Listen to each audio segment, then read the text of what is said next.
जय श्री राम। आज हमारे पास देखो एक एशियन पेंट्स का ट्यूब कार आया हुआ है और ये पुट्टी मिक्सर मशीन इसको बोली जाती है, जो कि पुट्टी को मिलाने का काम करती है। जो वाल पुट्टी होता है उसको मिक्सर करने का काम करती है, घोरने का काम करती है। साथ साथ इससे कितने लोग पेंट का भी मतलब घोर लेते हैं, या किसी भी गीली चीज़ को इससे आसानी से मिलाई जा सकती है, या उसको मतलब फेंटी जा सकती है, एक में गूँथी जा सकती है। और इसका प्रॉब्लम ये है कि ये नहीं चल रही है, कभी चल रही है कभी नहीं चल रही है। हालांकि कोई भी ये नहीं सोचता है, और उन लोगों ने देखो इनको कटिंग वगैरह करके तार वगैरह और फिर से अपने से टेस्ट करने का कोशिश किया, फिर भी ये जब नहीं हो पाया तो फिर हमारे पास आई है बनने के लिए। और इसमें प्रॉब्लम वही है कि कभी चल रही है कभी नहीं चल रही है, तो आखिरकार क्या रीज़न हो सकता है। चलिए ना इसको ओपन करते हैं। और सबसे इम्पोर्टेंट कि ये एशियन पेंट्स के तरफ से ये बनी हुई है मशीन, जो कि आपको स्पष्ट रूप से दिखाई दे रहा होगा। एशियन पेंट्स की मशीन हो जाती है। और इसका वाट वगैरह कैपेसिटी वगैरह की बात करूँ तो यहाँ पे जैसे आप देख सकते हो ये मशीन 800 वाट की हो जाती है। और इनका इनपुट का बात करूँ 220 से लेकर के 214 तक ये एडजस्ट कर सकता है। आरपीएम का बात करूँ तो आरपीएम इसमें नहीं लिखा हुआ है, बट कोई बात नहीं। चलिए ना आगे बढ़ते हैं और इस मशीन को ओपन करते हैं। अगर आपके पास भी इस तरह की मशीन हो जो कि नहीं चल रही है, कभी चल रही है कभी नहीं चल रही है, तो इस वीडियो के साथ अंत तक बने रहना, जिससे आपको अच्छी खासी नॉलेज मिलने वाली है। सर्वप्रथम तो इसको टेस्ट करते हैं। ऐसे देखो तो सीरीज वायर में हमने अभी डाले हुए हैं और इसमें कोई भी सप्लाई वगैरह नहीं बन रही है। जैसे आप देख सकते हो कोई भी सप्लाई वगैरह नहीं बन रही है। तो चलिए ना सर्वप्रथम तो आपको पीछे के साइड से ऐसे देखो तो इसमें बहुत सारे नट देखने को मिलती है। इस सारे के सारे नट को आपको ओपन कर लेना होगा। सो मेरे भाई मैंने सारे नट को ओपन करने के बाद हैंडल ये हमारी खुल जाती है। और यहाँ से आपको एक चीज़ टेस्ट ये करनी है कि आपकी जो मशीन है वो प्रॉपर रूप से काम कर रही है कि नहीं कर रही है। तो सर्वप्रथम हम क्या करेंगे, कितने सिचुएशन में ये होते हैं कि इसमें सप्लाई नहीं बनती है, जिसके कारण से मशीन हमारी नहीं चल पा रही है। तो हम उसको टेस्ट करने के लिए ऐसे देखो मल्टीमीटर का प्रयोग करेंगे। मीटर को फिक्स करना होगा 700 पे, यानी कि 700 पे, और फिर से यहाँ से आपको टेस्ट करना शुरू होगा। सो हम देते हैं अब लाइट देने के बाद में हम इनपुट इसका सर्वप्रथम टेस्ट करेंगे, यानी कि जो मेन सप्लाई होती है उसको टेस्ट करेंगे।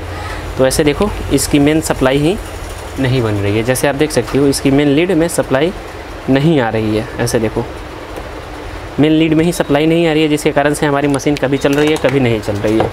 तो उस सिचुएशन में ऐसे देखो बीच में जो कटिंग किए हुए हैं वायर का, इसको हम खोल लेते हैं। और एक चीज़ ये बताऊंगा कि आखिरकार इसके वायर अगर ख़राब होती है तो कहाँ ज़्यादातर ख़राब होती है, चलिए मैं बता देने का प्रयास करता हूँ। सर्वप्रथम आप देख लो यहाँ पे इनपुट हमारी आ गई है।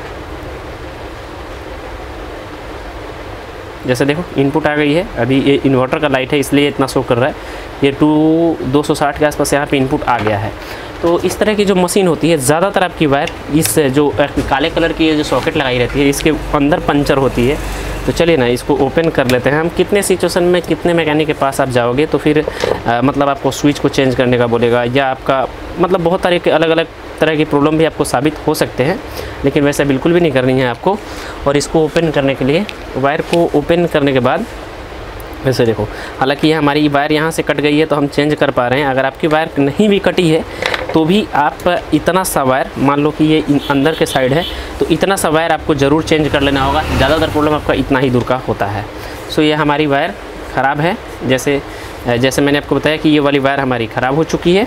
अब हम फिर से जैसे सेम टू यू कनेक्शन था यहाँ से वैसा इसका कनेक्शन कर देंगे। ज़्यादातर प्रॉब्लम आपकी वायर की होती है। अगर आपके पास मल्टीमीटर है तो ठीक है, नहीं है तो उस सिचुएशन में एक डायरेक्ट बल्ब से भी इसको टेस्ट करी जा सकती है। पावर देने के बाद यहाँ पे बल्ब को सटाओगे, फिर आपकी बल्ब ग्लो होने लगेगी। अगर पावर नहीं आ रहा होगा तो नहीं ग्लो होगा, अगर आ रहा होगा तो ग्लो होने लगेगा। देखो मशीन में वायर जैसे जैसे आपने खोले हैं सेम टू यू वैसे वैसे वायर जोड़ लेनी होगी। और इसको जोड़ने के बाद में टेस्ट करते हैं।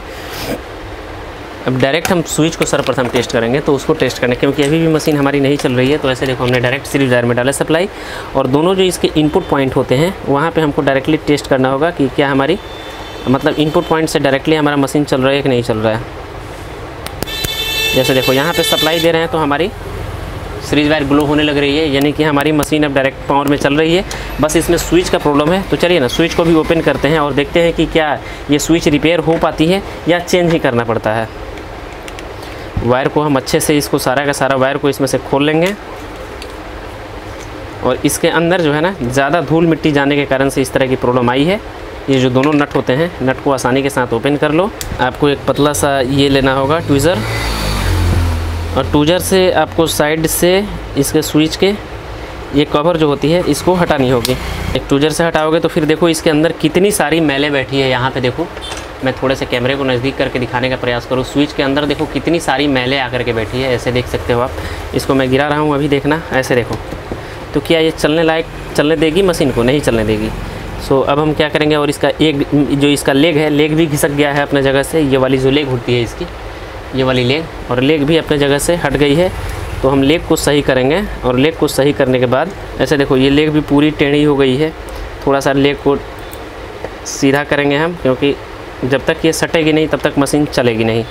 और इस लेग जो होती है, ये वाली लेग यहाँ पे लगी रहती है, तो हम लेग को लगाने का प्रयास करते हैं। सो हमने स्विच को भी रिपेयर कर लिया हुआ है, जो कि इसके पुराने वाले जो क्लिप अगर इधर उधर फिट करते थे, इसको हमने सही कर लिया है। ऐसे देखो हम मशीन को जैसे ही प्रेस करते हैं तो देखो साइड से आपको एक रेड कलर की लाइट आनी शुरू हो जाएगी।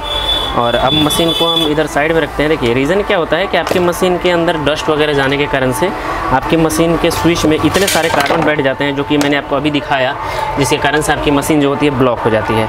अभी देखना मशीन के हमारी ये वाली रॉड अब घूमने लगेगी। तो इस तरह से इस मशीन को रिपेयर की जाती है। अगर आपके मशीन में भी इस तरह की प्रॉब्लम होती है तो सर्वप्रथम अपने वायर को टेस्ट की जाती है। वायर तो आप टेस्ट कर सकते हो, जैसे मैंने आपको ये वाली वायर कट करके इसका हटाया है, ताकि ये वाली वायर इसकी ख़राब हो गई थी। साथ साथ कुछ स्विच में फॉल्ट था, जो कि मैंने स्विच को भी रिपेयर कर लिया हुआ है। तो अगर आप किसी भी टेक्नीशियन के पास जाते हो तो ये चेंज करने का आपको ज़्यादा रुपये लग जाते हैं, लेकिन आप हमारी वीडियो के साथ जुड़े रहते हो तो फिर आपके पैसे भी बचा सकते हैं। सो इस तरह की अगर आपकी मशीन के साथ भी प्रॉब्लम होती है तो आसानी से दूर कर सकते हो। मैं आशा करता हूँ कि छोटी सी नॉलेज आपको अच्छे से समझ में आ चुकी होगी। समझ में आ चुकी तो प्लीज़ वीडियो को लाइक, चैनल को सब्सक्राइब कर लेना। मिलता है नई जानकारी के साथ, आपका भाई प्रिंस। जय श्री राम।